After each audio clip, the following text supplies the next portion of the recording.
On va parler de relation père-fille. Très très émue parce que oui, c'est une question qui me. Enfin, ce sujet, c'est un sujet, en fait, c'est un peu le sujet de toute ma vie, dans le sens où je suis la fille aînée de mes parents et ma relation avec mon père a connu toutes les couleurs.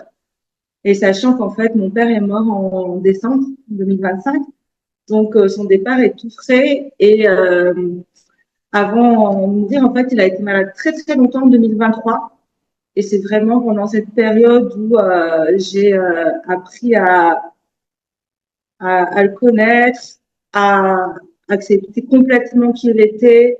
Et on a mis beaucoup de paix dans notre relation. Donc aujourd'hui, si j'en parle, c'est vraiment sans aucune rancœur, sans aucune colère, mais avec beaucoup d'amour. Et j'ai envie de partager ça au monde parce que les relations père-fils sont très révélatrices de tout ce qui nous fait mal. Et en même temps, c'est là qu'on peut faire émerger encore plus d'amour pour nous-mêmes.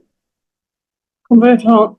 Ben, et la posture du père avec l'enfant, enfin la fille, pour moi, c'est quand même la première posture d'autorité, la première posture de pilier qu'un enfant, enfin, là, on parle vraiment père-fille et que la fille voit du monde avec la posture du pilier, un pilier d'autorité. Et je trouve ça vraiment hyper intéressant parce que c'est la première image qu'on voit quand, quand on a un papa. Quand on a un papa, quand on connaît le père, quand il y a vraiment cette posture-là aussi que j'ai envie de partager. Et ouais, moi, par rapport à la posture du père, père et euh, moi aussi, c'est fort. Si c'est très fort, ça me donne envie de pleurer. Il y a mon nez rouge qui devient rouge parce que du coup, quand je sens que je suis très émue, il y a mon nez qui devient tout rouge. Euh, Private joke. Mais ouais, ça me parle aussi beaucoup cette, ce sujet que tu as mis en lumière parce que c'est pas forcément simple avec la posture du père aussi, père-fille. On met beaucoup de grandes choses à l'image du père. On est beaucoup dans ce truc, oh, c'est mon papa, où il y a vraiment cette posture du père, en fait, qui prend beaucoup de place, finalement. Et du coup, quand on est petite fille, bah, on peut le voir sous un angle genre, waouh, ou sous un angle, machin comme ça, parce que justement, il y a beaucoup de choses. Et, euh, et en fait, moi, tout à l'heure, enfin, je vais, tout à l'heure, j'ai posé des mots, mais là, c'est vrai que pour moi, c'est très particulier pour moi de parler de ce sujet-là, parce que pour moi, parler vraiment du sujet père-fille, c'est,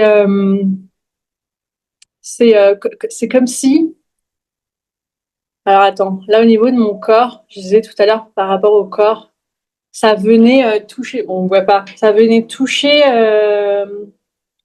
le plexus solaire. Ça mettait vraiment en lumière le plexus solaire. Genre, putain, on va parler d'un sujet dont personne ne parle, évidemment, et dont personne vraiment ne parle. Et en fait, bah, ça vient toucher de ouf le plexus solaire parce que ça vient toucher les choses tellement profondes. Ah, il y a un chat qui vient. Oui, c'est Ça, bien ça.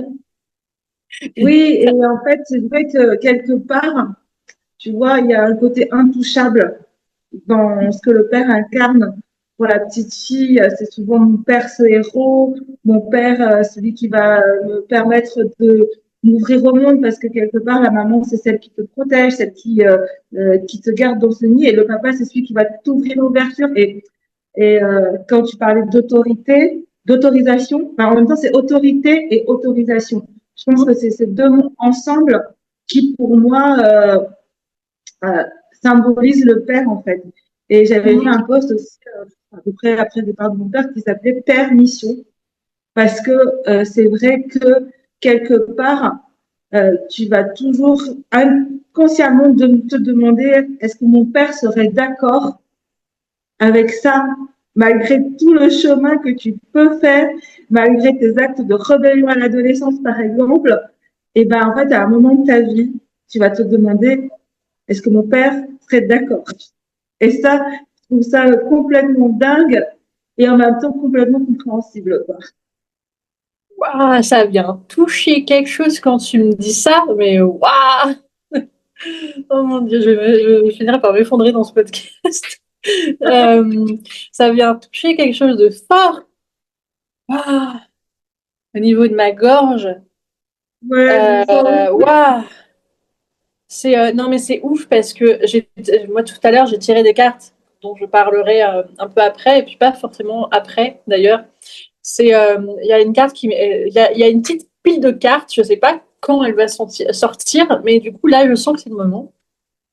Il y a une carte qui vient quand tu dis ça, le oui silencieux. Le oui silencieux, ce truc whisper, tu sais, où on attend un oui, on attend un oui, mais est-ce que ce oui, il est important de l'entendre de l'autre, du papa, est-ce qu'on, enfin du papa, du père, enfin peu importe. C'est est-ce que moi ça vient toucher quand tu me dis ça, ça vient toucher sur la notion de l'argent. J'ai envie de, ah c'est comme si on entrait un peu dans mon jardin secret et que on me demandait de mais ose en parler, tu sais. Donc je vais oser en parler, ça va bien toucher des trucs un peu particuliers, mais Vacana est là pour ça. Vacana, père de sagesse, est là pour ça. Et donc on me dit c'est bon, allez, tu peux en parler. Si on en parle maintenant, c'est que on peut en parler. Et se sentir en sécurité. Je me sens en sécurité dans Vacana Podcast pour parler. Et merci, merci. Merci de porter ce sujet-là. Parce que je pense qu'il est tellement pas entendu que du coup, moi, j'ai envie de partager un truc là. Moi, enfin, j'attends. Marrant ça. Petit lapsus. Euh, Quand on parle de posture d'autorité, le père, l'argent, le côté finance, etc., euh, ça a du mal ça a du mal, ça a du mal à transmettre parce que euh, le côté finance, pour moi, c'est pas du tout en lien avec le côté masculin, etc. C'est beaucoup en lien euh, avec cette posture là du père qui veut voir, qui veut voir noir sur blanc si je réussis ou pas, Ouais. si je gagne de l'argent ou pas. Et du coup, on- c'est marrant parce que il y a tout mon corps qui est genre en mode, oh, tu sais, vraiment, c'est assez ouf. On voit on voit plein de choses. Je suis en maillot de bain aujourd'hui. Je sais pas pourquoi j'avais besoin qu'on voit aussi. Je pense que le monde a besoin de voir aussi sur le corps, à travers le corps, comment ça agit dans le corps, la posture d'autorité. Ce oui silencieux, ce oui qu'on n'a pas besoin d'entendre du père pour se prouver, pour montrer qu'on a besoin de son mot, de son message et qu'en fait on peut juste incarner.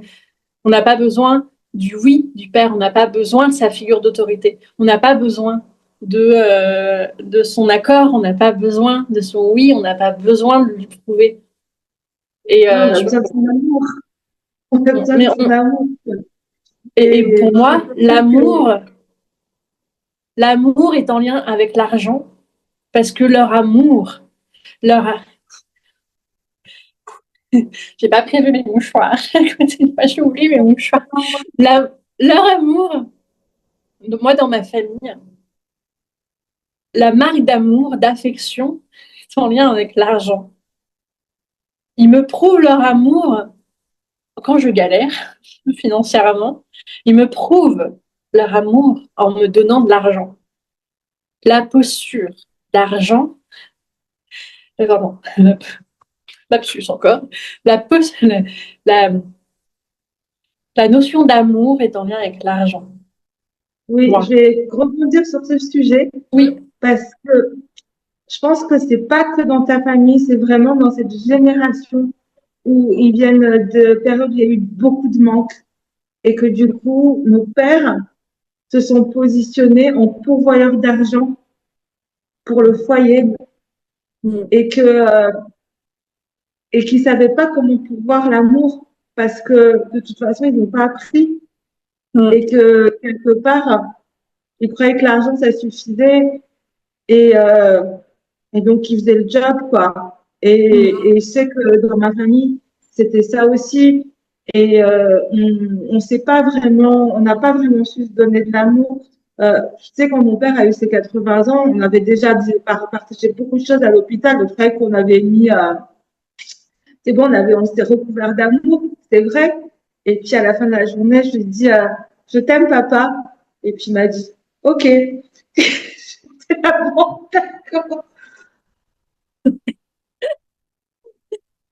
Je me suis dit, bon, bah, c'est comme ça. Mm. Et ouais, parce que, enfin, de toute façon, c'est le lien de ce podcast. Amour et argent sont liés, vraiment. Toujours. Mais oui, non, Et mais en plus, pardon. je vais juste intervenir en disant qu'en tant que Ouais. fille, tu vois, tu as l'impression qu'il faut mériter l'amour de ton père. Alors, tu veux prouver des choses, prouver que t'es un mec quasiment, que tu vaux mieux que les mecs parce que t'es une fille. Et ça, surtout quand t'es l'aîné, moi, c'est quelque chose que j'ai beaucoup intégré petite. Il fallait que j'ai des bonnes notes à l'école, il fallait que je sois sage, il fallait que je m'occupe de mes frères et sœurs. Comme ça, en fait, mon père, il pouvait être fier de moi et dire à ses amis, regardez, Mm. c'est ma fille. Et en Mm. même temps, bon, c'était pas possible que les gens ne sachent pas que c'est ma fille, c'est écrit sur mon visage que je suis sa fille. Tellement que du côté de ma mère, les gens se demandent, elle sort d'où celle-là qu'on dit que c'est la fille de ma mère, tu vois. Je trouve ça incroyable. Finalement, c'est vrai que, comme tu dis, c'est pas que moi qui connais ça, et il y en a beaucoup qui connaissent ce genre de choses, mais qui n'en parlent pas. Ils vont se sentir tellement entendus et écoutés, et j'ai envie de dire, et choyés, parce que à nous deux, nous sommes des vrais mamans chats, littéralement. Et du coup, ben, tout ce qui se dit pas, tout ce qui ne se dit pas, tout ce que les gens n'osent pas dire vraiment, et ben nous on le dit et on ose le dire sans tabou et mais du coup on est vraiment à l'écoute, on est vraiment à l'écoute de tout ce qui se fait dans notre vie, dans notre histoire, dans nos cheminements. Vraiment parler des héritages, des croyances, tout ce qui s'est passé à travers l'histoire, à travers notre histoire, à travers son histoire, au papa, au père, à l'homme, à sa place d'homme, quand il rencontre son enfant, et puis quand l'enfant rencontre son père, il y a tout un cheminement. Parce que du coup, moi, j'ai le côté de mon père et moi, mais j'ai aussi, je peux aussi parler de ma fille et de son père. Parce que, donc, du coup, j'ai rencontré le père de mes enfants, j'avais 18 ans. Et bon, on s'est pas mis tout de suite ensemble, c'est pas un coup de foudre, mais après, on avait une relation très très intense. Et cette relation n'a pas du tout été acceptée par mon père parce que le papa était français, donc pour mon père, j'étais une traîtresse qui avait décidé de s'amourager d'un ex-colon, tu vois. Ok. Et donc, du coup, on a quand même, pendant 2 ans, il m'a pas parlé. Puis après, bon, l'eau a coulé sous les ponts. On a réussi à créer un peu de sympathie. Quand je suis revenue vivre à Madagascar, c'était pour mon père une grande victoire. Sa fille avait ramené un blanc au pays. C'était super. Donc, on a eu des enfants. Et quand on a eu notre premier enfant, le papa, en fait, avait décidé de ne plus s'autoriser plein de choses. En devenant père, il fallait qu'il renonce à l'insouciance, à, euh, à cette capacité à faire des choses un peu futiles. Il fallait qu'il devienne sérieux. Et je pense que c'est vraiment à ce moment de la vie où il y a eu cette cassure entre nous parce que bah, moi, j'avais pas envie d'un gars comme ça. J'avais envie d'être avec quelqu'un avec qui m'amuser. Et après, j'ai réalisé quand même qu'inconsciemment, je souhaitais que mon compagnon soit un peu un père pour moi. Alors qu'en fait, non, je ne peux pas, mais j'ai fait le chemin pour aller vers ça. Ok. Et je trouve ça complètement dingue. Et en fait, je pense que l'inconscient, tant que tu n'en prends pas conscience, elle dirige ta vie. Mais c'est ouf, c'est ouf ce que tu dis, parce qu'en fait, moi, je vois, c'est ouf. C'est ouf parce que c'est génial de partager des choses avec toi, parce que je vois comment aussi fonctionnent les gens. Moi, j'ai pas du tout fonctionné comme ça. J'allais pas du tout vers des hommes avant, j'allais vers des femmes. Et Oui. vers cette lubie de je vais vers un homme qui comme un père, le côté avec ton ex-mari, c'est complètement ça. Et puis le fait que même lui, la posture. Non, mais en fait, aujourd'hui, il y a plein de femmes qui râlent sur la posture du père, qui râlent sur la posture de l'homme, tout court. Mais du coup, il y a vraiment quelque chose. Mais est-ce que vous vous mettez à la place de l'homme? Est-ce qu'il y a des femmes qui se mettent à leur place? Je me dis, ok, mets-toi à sa place. Je me mets à la place et je fais, putain, tous les fardeaux, tous les trucs que je me trimballe et tout, mais c'est horrible. Et genre, en plus, dans un monde où on parle de patriarcat, de matriarcat et de whatever, tu dis, mais, oh mon Dieu, comment est l'homme, en fait? Et l'homme, mais, mon Dieu, mais il en chie de ouf, lui aussi. Mais personne lui donne la place d'exister, personne lui donne le droit, personne lui donne Alors, l'autorisation. Oui, ah oui, non mais tu vois, ça titille. Personne lui donne le droit d'exprimer des choses, alors que et du coup il se met en place du tout permis parce que justement on lui a donné beaucoup trop de place. ouais. Tu vois, avec mon ex-mari, je me suis beaucoup mise à sa place et c'est aussi pour ça que j'ai excusé beaucoup de choses parce que je comprenais. Donc, c'est important de pouvoir se mettre à la place, mais c'est pas pour ça qu'il faut excuser des choses qui ne sont pas acceptables. Parce qu'au final, le travail va toujours revenir à la personne et c'est pas à toi. Toi, tu peux juste semer des graines, quoi. On est juste des jardiniers, jardinières. On sème des graines et après, on laisse faire. On peut rien faire Ouais, d'autre. Mais ouais. c'est vraiment important de pouvoir se mettre à leur place. Mais tu vois, c'est pour ça que je parlais de mon ex-mari, parce que je comprenais complètement, je voyais le Mm. modèle familial, son père qui ne s'autorisait pas, et c'était vraiment triste, parce que ce soit lui ou son père sont des gars géniaux, mais en tant que père, ils avaient l'impression que l'amour, c'était pas le rôle du papa. C'était le rôle de la maman et que en Mm. tant que père, si tu commençais à donner de l'amour, bah, tu empiétais sur le territoire maternel et en plus quelque part, t'étais pas un bonhomme quoi. Bah ouais, ouais. Mais moi j'ai un gros problème avec ce côté de rôle, le rôle de le rôle de machin, le rôle de bidule. Pour moi, c'est vraiment quelque chose qu'on doit vraiment shifter Ouais.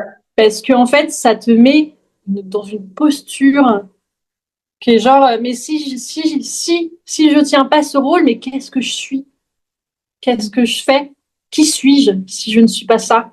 Et si je ne fais pas ça? Et du coup, bah, on revient quand même dans ce côté de relation père-fille.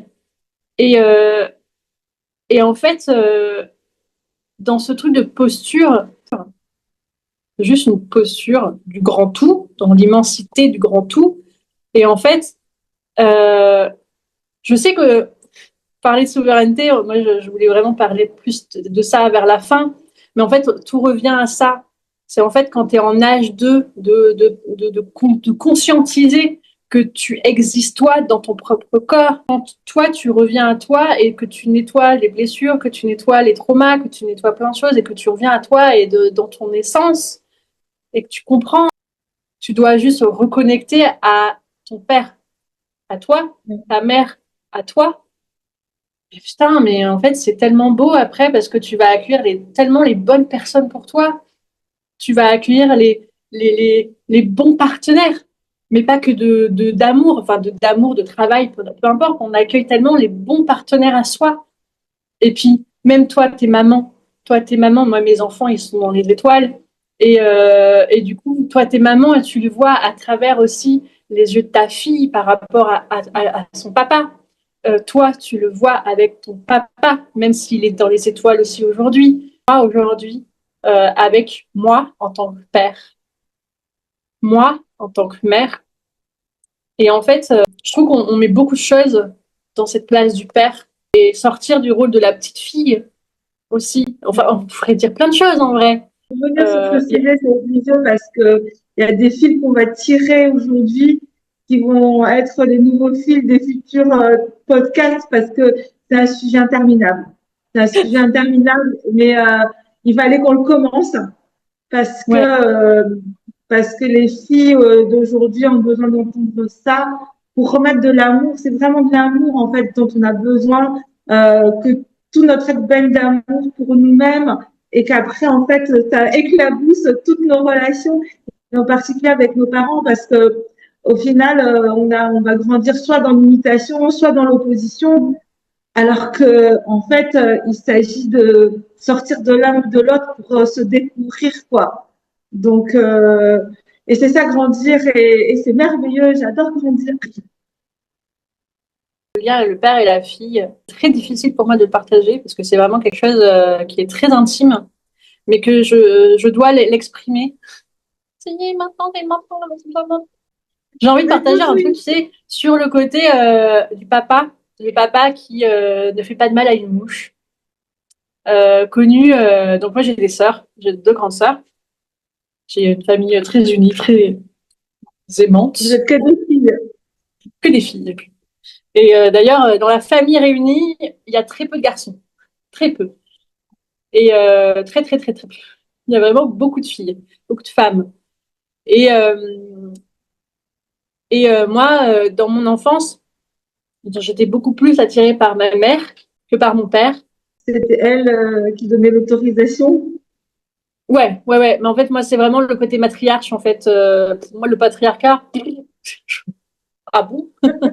Je le vois sur la société. Pour moi, je le vois pas du tout comme ça. C'est la femme qui portait la culotte, beaucoup. Ouais. Et du coup, bah, le père qui était bah, le fameux oui silencieux. Oui, oui, maman. Oui, pardon. Oui, ma chérie. Oui, ma chérie. Tu vois, c'est. Non, Oups. non, c'est hyper révélateur. Je... Mon Dieu. En tant que fille, deux, ça démange vraiment. C'est comme si il y avait des chaînes autour de mon poignet et que je permettais d'ouvrir, que je m'autorisais à exprimer quelque chose que j'ai longtemps pas dit. Du coup, j'en ai mal à la gorge tellement j'en ai, voilà. Mais on parle de ce sujet-là et j'ai vraiment envie de le dire, même si j'ai beaucoup de mal et que je tourne autour du pot tout le temps. Bon, euh, il y a un truc qui s'est passé pour moi avec mon père. Je l'ai tué, je l'ai tué, je l'ai tué, littéralement.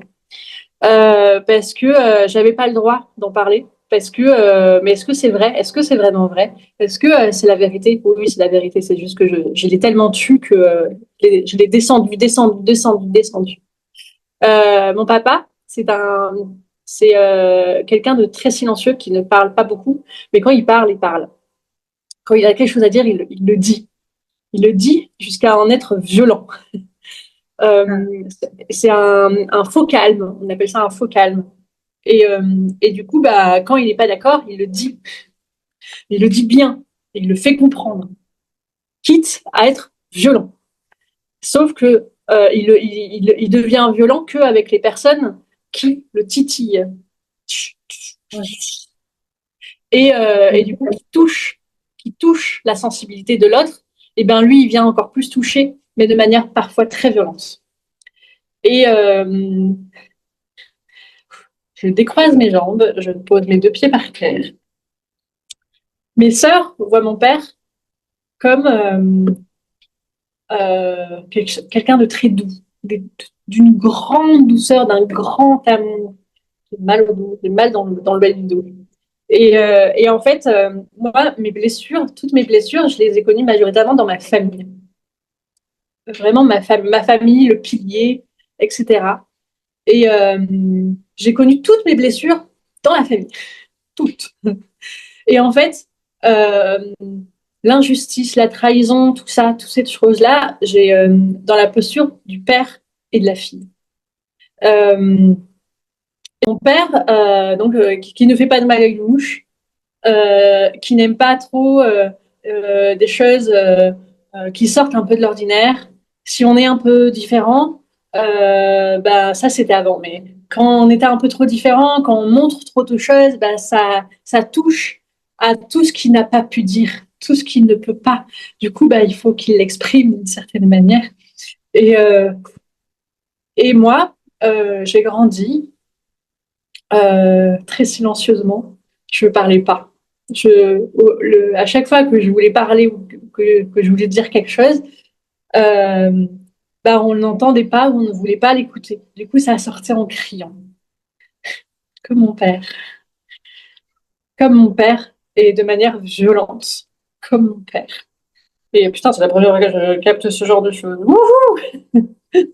euh, et sauf que, à un moment donné, quand j'ai voulu moi aussi arrêter d'exprimer différemment, bah c'est mon père qui n'a pas aimé comment je l'ai dit, et du coup, eh ben il me le disait, il était mais ultra violent par ses paroles, par ses mots, par ses gestes.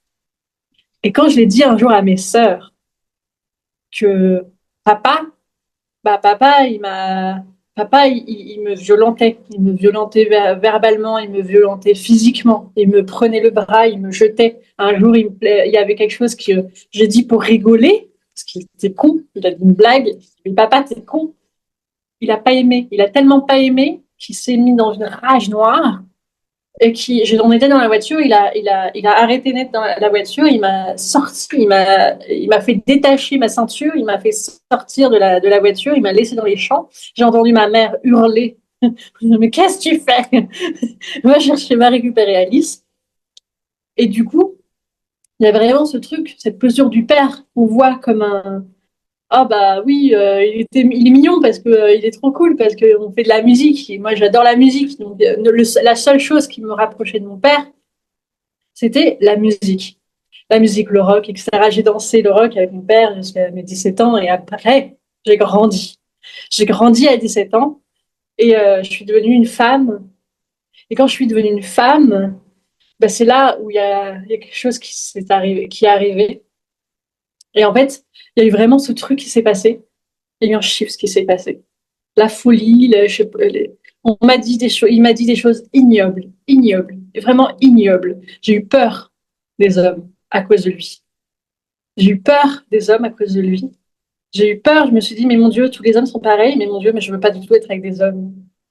Et du coup, Ouais. j'ai commencé à aimer les femmes, en grande raison pour ça aussi. Et je les aimais bien avant, mais ça m'a encore amplifié le fait d'aimer des femmes. Et en fait, il y a ce truc, ce cheminement, qu'il y a vraiment mes sœurs qui me disaient, mais papa, il ferait pas de mal à une mouche, Alice, mais n'importe quoi, tu dis que des mensonges, arrête de dire ça de papa, c'est tellement pas vrai. Parce que avec nous, il est pas comme ça. Avec nous, il est pas comme ça. Quand est-ce que, dans ce rôle de père et de fille, à un moment donné, ça m'a beaucoup appris sur, OK, quel rôle, pas quel rôle, quel rôle moi je veux avoir pour moi. À quel moment, moi, je prends ma responsabilité de, je vais essayer de pardonner à mon papa. Ça arrivait tellement tard de pardonner à mon père. C'était l'année dernière, il y a 2 ans. Il y a 2 ans, là j'ai 37 ans. J'ai pardonné à mon père à 35 ans. Je lui ai dit, papa, après tout ce chemin, j'ai connecté à ses peurs, je lui ai fait un tirage de cartes. On a connecté à ses peurs, sa peur de mourir, sa peur de plein de choses. À ce moment-là, j'ai senti, j'étais face à lui, on parlait calmement, je lui posais des questions, calmement. Il me répondait calmement, il me parlait de toutes ses peurs, de tous ces trucs.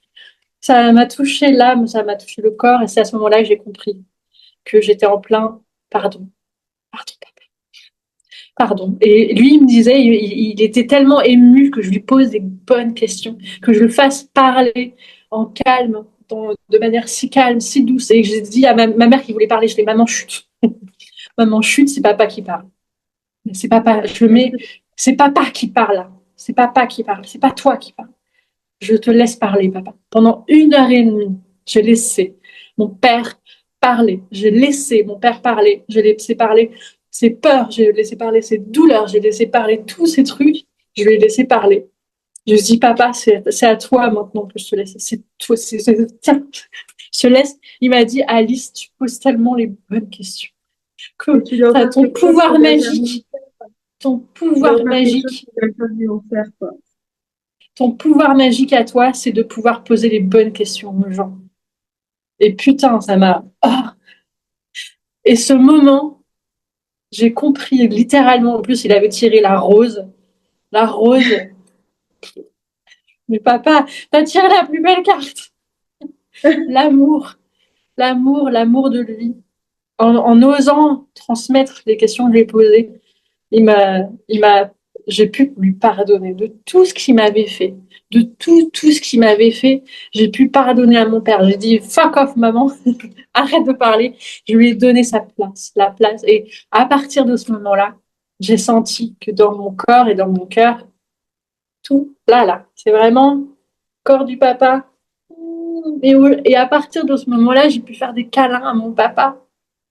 Quand je suis partie à l'autre bout du monde, j'ai fait un câlin à mon père, il m'a fait un câlin et j'ai enfin senti l'amour de mon papa il y a 2 ans. C'était et c'est tellement beau. Et ça, j'ai vraiment compris que quand on pardonne à son papa, mais mon Dieu, quand on pose les bonnes questions, et même toi, même s'il est au ciel, on peut tellement poser les bonnes questions à son papa parce que tout le monde peut parler à, même s'il est mort, on peut tellement lui poser des questions parce que il est tellement là. Tout le monde est Ah canal, tout oui, le monde est médium, tout le monde peut lui parler, tout le monde peut parler à son papa. Tout le monde. Même, même si on parle pas forcément à son père, même s'il n'est pas là, même si on peut tellement se connecter à lui. Tellement. On peut tellement poser les bonnes questions. Et ça, si vraiment j'ai envie de parler de parler d'un truc, de la carte qui vient de Share Fire, c'est qu'on peut tellement communiquer avec la chaleur de notre corps, la chaleur de notre cœur. On peut tellement communiquer des choses avec son papa. Peu importe la oui. place, peu importe la posture, peu importe tout. J'avais envie de partager ça. Merci beaucoup, Alice. Merci beaucoup parce que effectivement, ils ont fait de leur mieux avec ce qu'ils avaient et on était aussi leur instrument de guérison. Et c'est dur d'être l'instrument de guérison de quelqu'un d'autre parce que ça fait mal. Et après, une fois que tout le monde décide de se pardonner, c'est très très beau. Euh, Merci d'avoir ouvert ton cœur comme ça. Oh là là. Waouh. Alors, ça va être dur de parler après tout ça.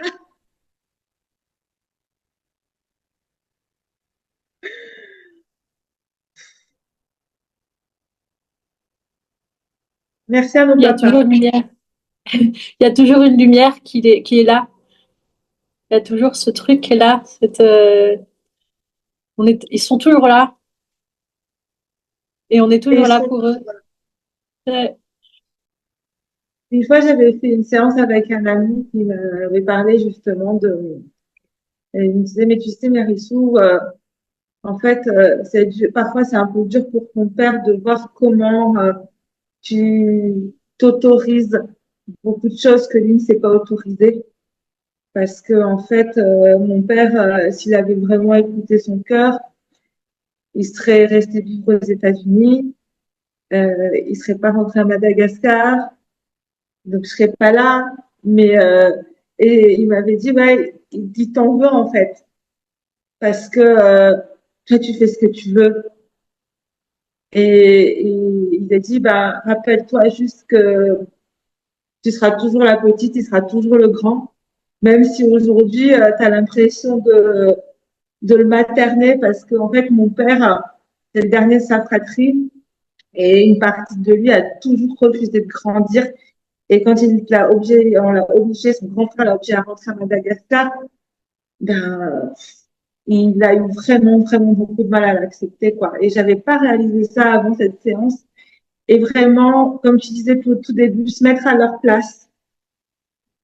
Euh, Pas pour excuser, pour comprendre et être capable ensuite de pardonner. Et, et ça, c'est beau, quoi. Mais on oublie. Et ma mère, c'est la première d'une fratrie de 5 et mon père, c'est le dernier d'une fratrie de 5. Ah, waouh!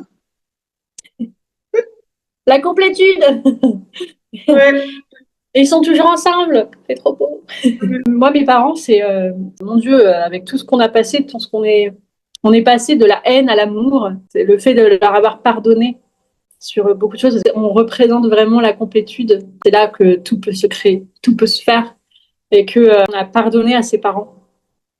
C'est là que tout peut se créer vraiment, mais de manière alignée, de manière alignée à soi-même finalement, pas aux autres. À toi. Voilà. Complètement. Bon, waouh, waouh, waouh, waouh. Merci, hein. Vraiment, là, je suis en plein dans des réunions de famille en ce moment, donc c'est un sujet qui me donne de l'air parce que, en fait, à chaque fois qu'on libère la parole, et ben, waouh, on respire et puis on donne le droit à d'autres de le faire. Donc, je me remercie infiniment, Alice, et je remercie Makana parce que c'est un espace précieux.